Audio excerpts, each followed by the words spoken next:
Buona giornata, benvenuti, bentrovati, appuntamento consueto con venetoglobe.com, lo spazio dedicato al mondo dello sport attraverso la nostra e vostra web tv www.venetoglobe.com, sul digitale terrestre invece Caffè TV 24, l'emittente del Nord Italia che per quanto riguarda Veneto e Friuli Venezia Giulia potrete vedere ed ammirare in tutto il suo splendore sul canale 95. 19:40 la prima edizione, seconda edizione nella tarda serata, terza edizione la replica nella mattinata. Andiamo a vedere quali sono le principali notizie anche per oggi. Cominciamo da questa mappa che vedete, è il circuito di Misano. Ritorna il MotoGP con la gara di San Marino, il Gran Premio di San Marino. Si corre sul Misano World Circuit, che è dedicato all'immancabile e all'immortale Marco Simoncelli. Mondiale femminile Under 18 con panterine all'interno del gruppo, la Frosini, la Marconato e la Omorui. Per loro c'è stata la possibilità di arrivare ai quarti. Oggi si va in campo contro il Perù, una Frosini tra l'altro in splendida forma che ha trascinato l'altro giorno la formazione italiana. Oggi parte anche l'Europeo di volley maschile, 24 squadre partecipanti, si gioca in 4 paesi diversi, la stessa formula del femminile che aveva fatto arrabbiare le nazionali più forti del femminile farà arrabbiare anche le nazionali più forti del maschile. L'Italia è a Montpellier in Francia e giocherà proprio contro i padroni di casa, la Bulgaria, la Grecia, il Portogallo e la Romania. Si inizia questa sera affrontando il Portogallo.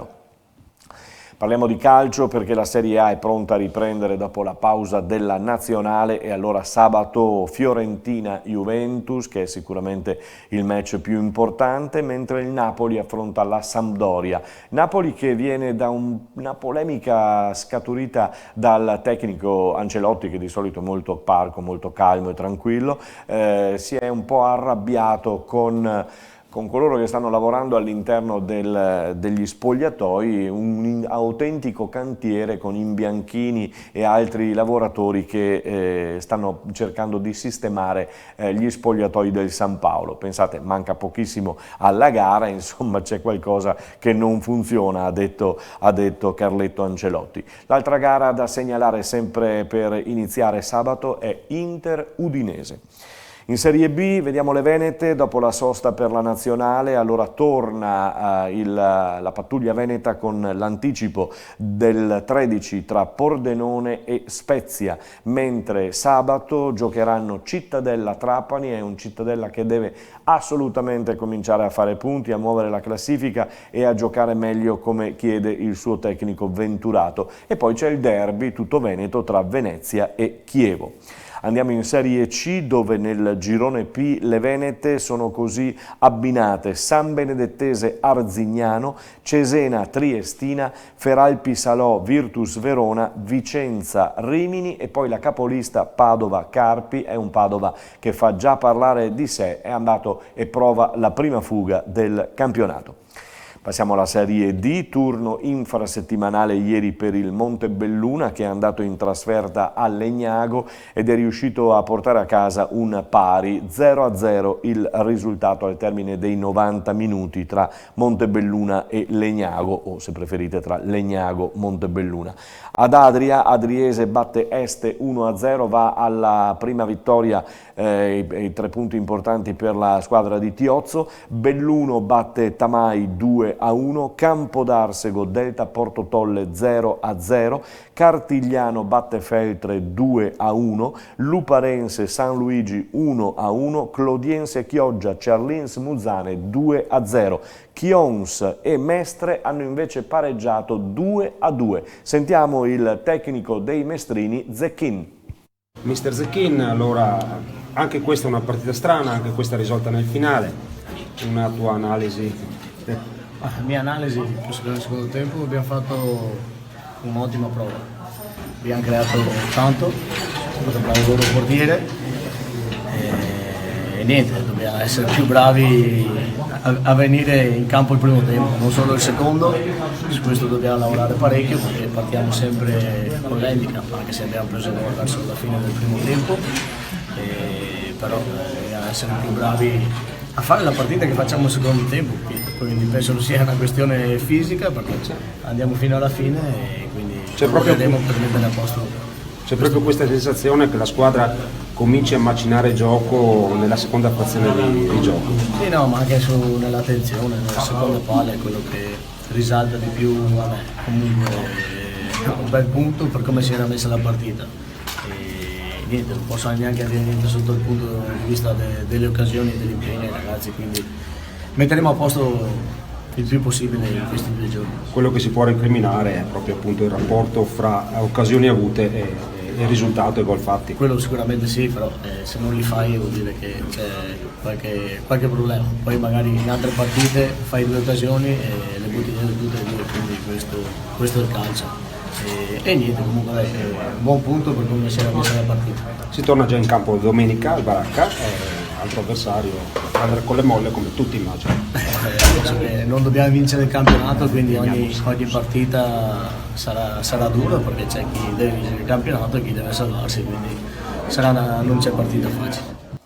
Gianpietro Zecchin, allenatore del Mestre, che abbiamo sentito dopo il pareggio appunto contro il Chionse. Allora parliamo di eccellenza, che sarà un po' il campionato di riferimento per quanto riguarda venetoglobe.com. Lo seguiamo con ogni domenica la partita che andiamo a registrare sui vari campi, non soltanto della Marca Trevigiana. Abbiamo cominciato questa settimana con la trasferta, diciamo, di Moriago della Battaglia nel Trevigiano contro la Robeganese, partita che potete vedere sui canali Facebook e YouTube di www.venetoglobe.com. Per quanto riguarda l'eccellenza, saremo e siamo alla seconda giornata nel girone B, seconda giornata anche nella promozione, sempre girone D. E a proposito di promozione, ecco la bella maglietta del Calcio Treviso che giocherà la sua seconda gara di campionato. Avrebbe dovuto giocarla al Tenni, ma il Tenni ancora non è a posto del tutto e si giocherà a Quinto di Treviso. È stato posticipato anche l'orario di inizio, fissato per le ore 16. Prima coppa da assegnare invece per quanto riguarda la Marca Trevigiana, o se preferite la regione, insomma, perché la prima coppa da assegnare riguarda la Supercoppa di terza categoria. In campo ci andranno il Sanfior di mister Oscar Chies ed il Porcellengo di Gianluigi Furlan. In bocca al lupo! La Treviso Basket, eccoci qui, ha comunicato che la data dell'amichevole contro il Fenerbahce, lo ricordiamo, è stata spostata al 19 settembre, sempre alle ore 20:30 alla Palaverde, un Palaverde che sta venendo sconvolto da alcuni lavori che si stanno effettuando all'interno. Ne parlava anche Santarelli, il tecnico dell'Imoco Volley Conegliano, l'altro giorno. Per quanto riguarda la TVB, sarà al torneo di Jesolo a cominciare da domani sera e poi sabato, come vedete, il programma dettagliato. Prima gara domani sera contro la Virtus Bologna ed è sicuramente partita grande, con il campionato che poi sarà al via il 25 di settembre. Andiamo a vedere per quanto concerne la Ruker Sanve. La Ruker Sanve è andata a Rimini, nel Riminese, per giocare un paio di partite con squadre dello stesso valore, squadre della stessa categoria. Non è andata benissimo perché Marco Mian non è rimasto molto soddisfatto delle gare disputate, però insomma un buon banco di prova per arrivare al 28 settembre, quando inizierà il campionato in casa al Palasystem di Saccondi San Vendemiano contro Vigevano.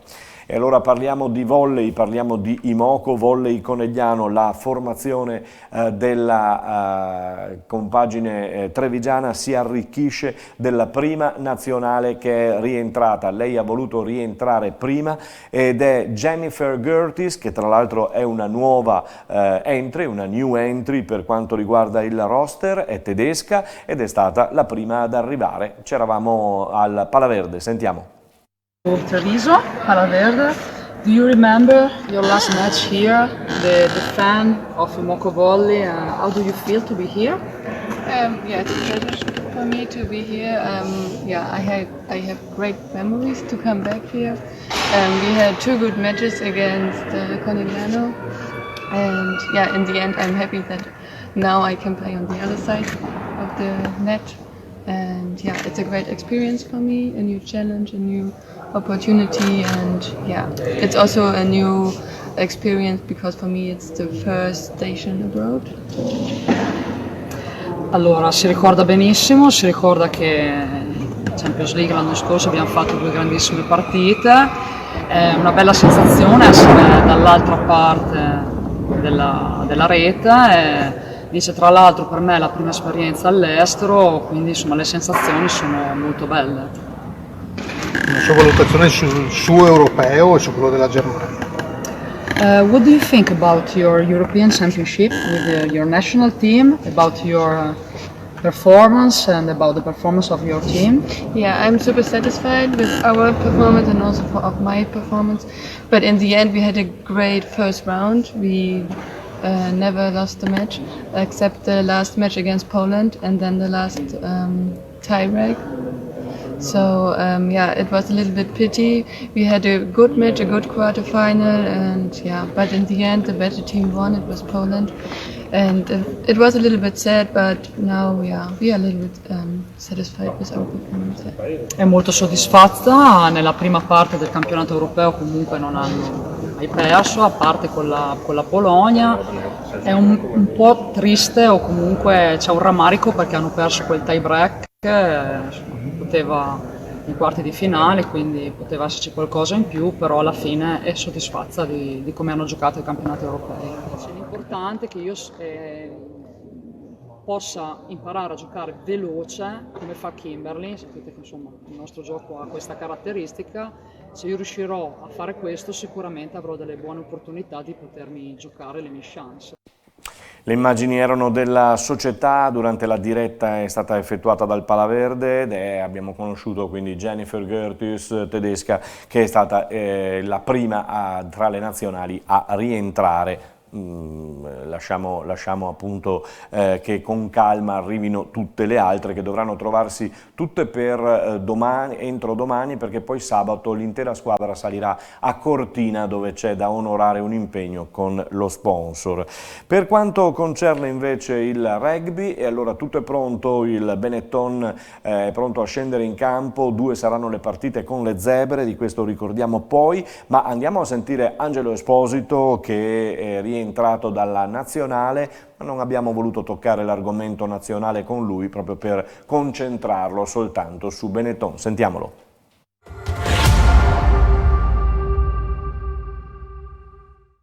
Sta andando molto bene, abbiamo raggiunto il gruppo da poco e abbiamo trovato già un ottimo livello di preparazione. Sì, diciamo che non ci stiamo preparando per le amichevoli, ma ovviamente ci stiamo preparando per il campionato. E stiamo lavorando davvero molto bene con la palla, tanti fitness game per correre. Adesso stiamo iniziando poco a poco a inserire le nostre strutture, tutti quanti devono portarsi al pari e studiare, perché è importante questo per le prime partite di campionato, ovviamente essere pronti. Obiettivi personali e obiettivi di questo Benetton, insomma, di fare bene soprattutto in queste amichevoli e poi con la prima che c'è il Leinster. Per quanto riguarda Esposito? Obiettivi personali, diciamo, lavorare tanto e conquistare il posto qui, perché c'è tanta concorrenza, lo sappiamo, l'abbiamo visto gli anni scorsi, hanno fatto molto bene Monti, Ratuva, e lo stesso Calus Perandio, e adesso da quest'anno si è aggiunto anche Leo Sarto, quindi diciamo che c'è da sudarsela qui la maglietta. Sì, effettivamente nel tuo ruolo ben coperti, insomma ci sarà una bella lotta. Sì, siamo ben coperti, però sarà, diciamo, un piacere, ecco, una roba che si può solo aumentare il livello, e tutti quanti, questo sicuramente, quindi è una bella sfida. Si era consolidato lo scorso anno il gruppo, quest'anno si è lavorato ancora di più proprio per cementare, visto anche i nuovi e i permit. Certo, non ci sono chissà che grandi innesti o stravolgimenti, tanti ragazzi permit nuovi ovviamente perché sono via i ragazzi della nazionale, però subito si sono inseriti alla grande in questo gruppo. Non ho partecipato la settimana fatta a Calal su montagna, però so che sono rimasti tutti quanti entusiasti, quindi è stato davvero bello sicuramente. Allora, la settimana delle zebre, perché ci sarà andata e ritorno, ma poi arriva lo spauracchio che tutti dicono, ma insomma non vi fa più paura il Leinster? No, no, nessuno spauracchio, ormai bisogna affrontare tutte le squadre a testa alta, lo abbiamo sempre fatto, però con la consapevolezza in più di aver fatto una grande annata l'anno scorso e doverci ripetere quest'anno e migliorarci sicuramente. Quindi. Uno dice che ripetere quest'anno sarà più difficile, no? Però con molti più stimoli. Ma sarà più difficile, non lo so, però sicuramente noi abbiamo un sacco di stimoli, siamo carichi, veramente vogliamo non solo ripetere l'anno, ma ovviamente migliorarci. E allora verificheremo domani sera se sono carichi abbastanza per iniziare con le zebre, lo sarà sicuramente perché è un derby, e allora domani sera alle 20:15 il Benetton ritorna nel suo campo a Monigo contro le zebre dopo 2 mesi di preparazione. È tutto, ci fermiamo qui, noi vi risentiamo e ci risentiamo domani sempre su www.venetoglobe.com e naturalmente sul digitale terrestre canale 95 di Caffè TV 24. Buona giornata.